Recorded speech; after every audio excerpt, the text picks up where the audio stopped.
ചോമ്പാൽ മാടാക്കര പള്ളിയിലെ പോലീസ് നടപടിയെ ന്യായീകരിച്ച് പള്ളി കമ്മിറ്റി ഭാരവാഹികൾ.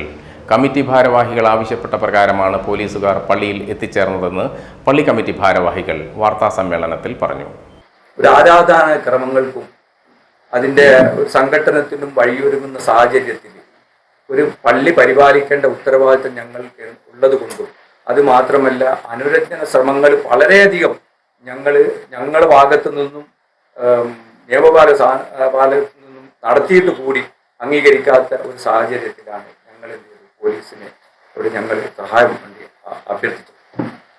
അതിൽ നമ്മളുടെ ഇപ്പോഴത്തെ ചോമ്പാല പോലീസ് സ്റ്റേഷനിലെ CI ഷിജു EK സാറും അതുപോലെ തന്നെ SHO ഷമീൽ PPയുടെ നേതൃത്വത്തിലുള്ള ആ ഒരു ഇടപെടലുകൾ അത് ഒരു വലിയൊരു സംഘടനത്തിലേക്കും വലിയൊരു പ്രശ്നങ്ങളിലേക്കും ഇടവരുത്താതെ സഹായിച്ചതിൽ ഞങ്ങൾക്ക് വളരെയധികം ചാരിതാർത്ഥ്യം.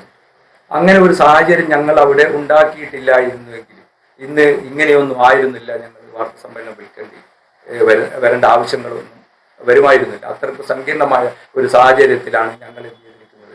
ഞങ്ങൾ നിയമപാലകരെ വിളിച്ചത്. തീർച്ചയായും ആ നിയമപാലകർ അവിടെ എത്തിയത് വളരെ ന്യായമാണ്. ഞങ്ങൾക്ക് വേറൊരു വഴി ഉണ്ടായിരുന്നില്ല. ഈ ഒരു നിയമപാലകരോട് ഈ ആവശ്യങ്ങൾ പറഞ്ഞുകൊണ്ട് അവരുടെ കാര്യങ്ങൾ ക്രമസമാധാനം പള്ളിയിൽ പുലർത്തേണ്ട ചുമതല ഞങ്ങൾക്കായതുകൊണ്ട് തീർച്ചയായും അവർ വന്നത് ഞങ്ങളെ സംബന്ധിച്ചിടത്തോളം ആ പൊതുസമൂഹത്തെ സംബന്ധിച്ചിടത്തോളം അന്നത്തെ സാഹചര്യത്തിൽ ആവശ്യമായിരുന്നു എന്നാണ് ഞങ്ങൾ പറയുന്നത്. അതുമാത്രം ഇതിൽ രാഷ്ട്രീയമായ ഇടപെടലുകളും കുറേ പ്രസ്താവനകളും ഇതിൽ വന്നിട്ടുണ്ട്. ഇതിൽ രാഷ്ട്രീയപരമായി ആരെങ്കിലും ഞങ്ങളുമായി ഇതിൻ്റെ നിജസ്ഥിതി എന്താണെന്നോ എങ്ങനെയായിരുന്നോ എന്നുവരെ ഇതുവരെ ഒരു രാഷ്ട്രീയ പാർട്ടിക്കാർ ഞങ്ങളുമായിട്ട് കൂടിയാലോചിക്കുകയോ അല്ലെങ്കിൽ നിജസ്ഥിതി അന്വേഷിക്കുകയോ ചെയ്തിട്ടില്ല. അതുകൊണ്ട് തന്നെ രാഷ്ട്രീയ പാർട്ടിക്കാർ ഇതിൽ ഇടപെട്ടുകൊണ്ട് വസ്തുത അറിയാതെ പ്രസ്താവനകൾ ഇറക്കുന്നതിന് പോലീസ് ആദ്യം ബൂട്ടിട്ട് കയറിയത്. CHO സാറും SI സാറും ബൂട്ടിടാണ്ടാണ് ഉള്ളിൽ വന്നത്. ഉള്ളിൽ വന്ന് ഏകദേശം 10 മിനിറ്റോളം ഇവരുമായിട്ട് വളരെ രമ്യതയിൽ ചർച്ചകൾ ചെയ്തിട്ട് അവരെ പിന്തിരിപ്പിക്കാൻ ശ്രമം നടത്തിയിരുന്നു.